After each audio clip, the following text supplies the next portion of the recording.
Hey, what's up YouTube? Welcome back to my channel. Today we're going to talk about 3 stocks that are still down more than 30% year to date, mostly because of the pandemic. And what does that mean for us as investors? Before we begin, make sure to hit the like button, subscribe, hit the notification bell so you can be one of the first people notified when I put a new video.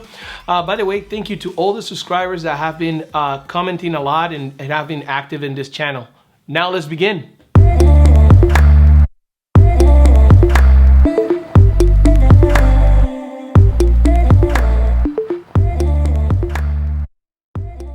So the first stock on this list is Delta Airline, ticker symbol DAL. Many of you are very familiar with this one. It is one of the major US airline carriers. As of now, the stock is trading at $35 with a 52-week high of $63.44 and a 52-week low of $17.51. When it comes to the airline, that is one industry that has suffered major losses since the pandemic began. According to Yahoo Finance, the daily losses for Delta are coming down from 50 million per day to 40 million per day. But the cash burn for this airline could continue through the end of 2020. However, the government has provided the airlines with a lifeline, which is refreshing for some of the investors. So the odds of making it out of this and recovering quickly went up very drastically since that happened. If everything continues to move in a positive way, there's no doubt that Delta can come out of this mess. I understand that many people think that this one is too risky and the stock may continue to go down, but that's okay with me. Out of all the other airlines out there, I'm very bullish with Delta because I'm a frequent customer of Delta and I really like their customer service more than any other airlines out there. I mean, I have gone to the point of taking connection flights with Delta rather than taking direct flights with other airlines when the price is similar and the schedules are similar. Their reward system could be improved, but the customer service is amazing most of the time. So, I always like to say, invest in companies that you use and understand because you are a customer, and that can give you way more insight than just a random person talking online about this company. As of right now, I say you should watch Delta closely because we don't know what lies ahead for this industry. I was lucky because I believe in the company in both the good and the bad. And as of now, as you can see right here, I'm up 45.29% with a total return of $21,492.90, which is really good. Delta did cut their dividends because of everything that is happening right now. And the last time we saw dividends from Delta was back in March. I really hope that those dividends come back because those are a great passive income source. Right now, this stock is at a price where if you have asked me back in December or January if I would buy this stock right now, I would say without a doubt. But because of the reason why it is at this price, you need to make sure that you take this one day at a time. So if I was starting right now and I was going long term with the airlines, I would invest little by little and I would diversify my portfolio just in case things did not turn out great for them. One thing that we need to remember is that the stock market is irrational. We cannot time it. This is why I say find companies with business models that you like because you need to stick with those companies in the good and in the bad while you still believe in them. I mean, who knows what will happen? We could test the lows again if there's a second wave of the virus, or we could reach the 40s or 50s in the next couple of weeks. So it's all about your risk tolerance. By the way, if you want to start trading, get your 2 free stock with WeBull with the link down below, and also sign up for a free Robinhood account, which will give you a free stock. Now let's go to the second stock on this list, and this one is Wells Fargo, ticker symbol WFC. This stock is also down more than 30% year to date, and as of now it's trading at $31.79. If you look at the 1-year chart, you can see that this stock was trading in the high 40s back in February. Since then, it has been hit extremely hard, and that's because Wells Fargo is more connected with commercial banking rather than investment banking. Since many businesses have been devastated by the stay-at-home laws and the closure of non-essential locations, many investors fear that this could potentially put the institution in trouble. Aside from that, Wells Fargo has been in the center of many scandals, such as the lawsuit over overcharging small business retailers in 2017 and also the 2016 fake account scandals. All those things weigh heavy on this stock and perhaps have been contributing factors to its low climb back to the numbers we saw back in January and February 2020. Due to the pandemic, Wells Fargo had a rough Q1, but it still managed to stay positive, reporting earnings of $653 million. The bank also reserved $4 billion for credit losses due to the pandemic, including a $2.9 billion reserve build, a $909 million in net charge-off,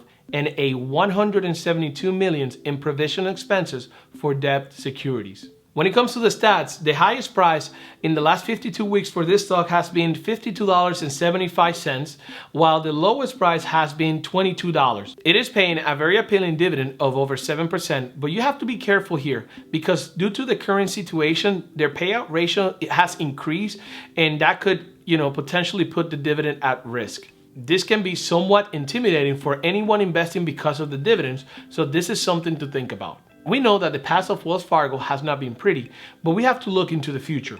Recently, Wells Fargo has done an incredible job in changing its sales and customer service culture as well as its leadership. On September 27 of last year, Charles Shaft was appointed as the president and CEO of Wells Fargo. He was the former CEO of Visa and he has an excellent track record. These changes, in my opinion, will continue to improve Wells Fargo's culture and character in the future.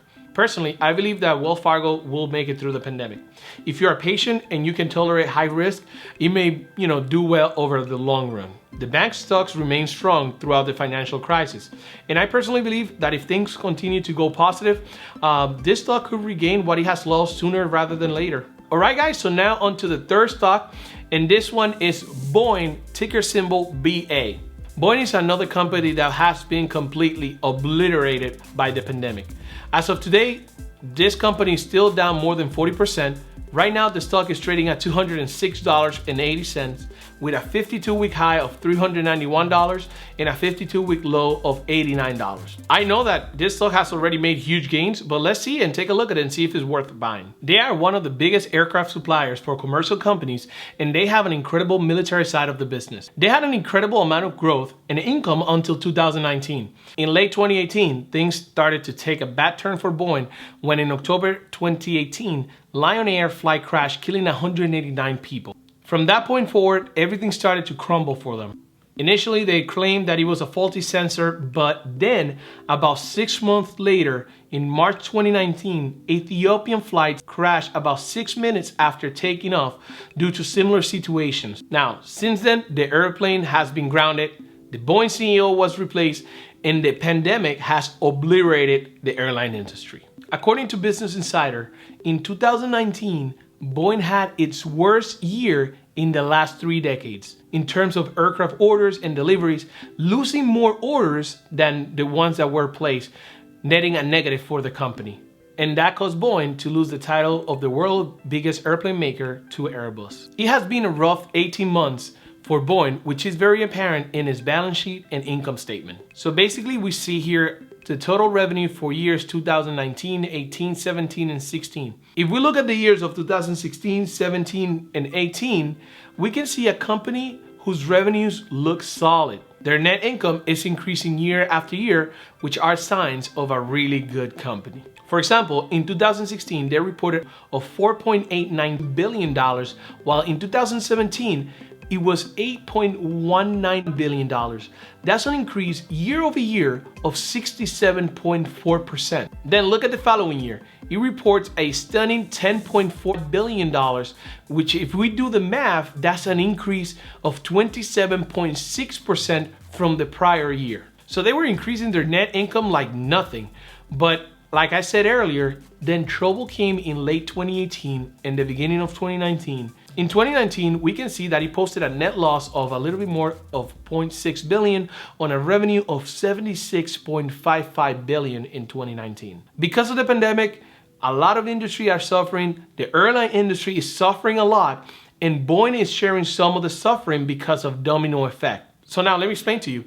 Planes not flying equals less revenue for airlines, which equals less planes being used, which equals less new planes being needed, which equals to Boeing not being able to sell new planes, on top of having all those 737 grounded until everything gets sorted out. On top of all of this, which is bad, I believe that Boeing has proven to be a resilient company, and it is my opinion, which is just my opinion, and you must do your own research. This company is not going away anytime soon. What do I believe? Well, shares were just $90 a few months ago, and now they continue to go up regardless of the news. If the market continues to be positive, we could see an improvement in share price, especially since just a few days ago, they decided to resume their 737 MAX production. Anyways, make sure to smash that like button, also subscribe, hit that notification bell so you can be one of the first persons to be notified when a new video is out. Do not forget to drop me a comment down below if you own any of these stocks and tell me why you picked them. Like I always say, this is just my opinion. I'm just a random guy in YouTube sharing his investing and financial experience. So remember, money is a mindset, and see you next time.